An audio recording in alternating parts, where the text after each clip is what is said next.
Today's conference was actually an unconference.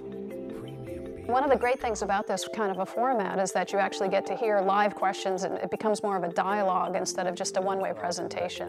Again, coming from a product design perspective. We're trying to share our expertise on some of these issues, but by engaging in the dialogue, we're also learning from our customers.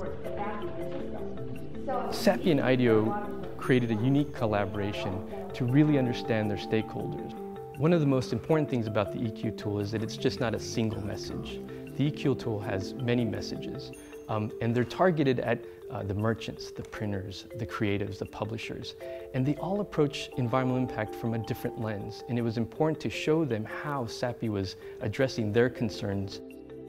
Print designers have a lot of say, and what the material is going to be, what the ink's going to be, where it's going to be shipped, produced, printed, and consumed, and disposed of, frankly.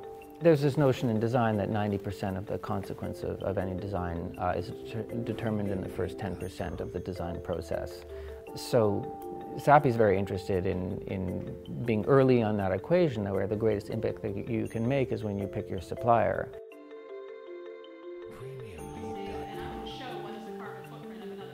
If you're a designer choosing paper and you're trying to understand really the basics about the environmental impact of the paper, there's some pretty simple pieces of information that you should look for right away. One would be the carbon footprint of the mill, really trying to understand the impact on greenhouse gas emissions. You should be asking if the fiber is certified. Does the supplier know where the fiber is coming from? Are they sourcing from well-managed forests?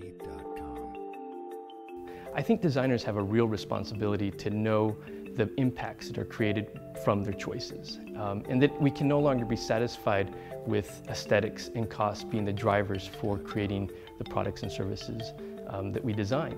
We have to actually understand the details, because it's not until you understand the details of how things are made that you understand the impacts of them. Sappi really understands that it's a pursuit of creating efficiencies, it's a pursuit of creating a better product every year.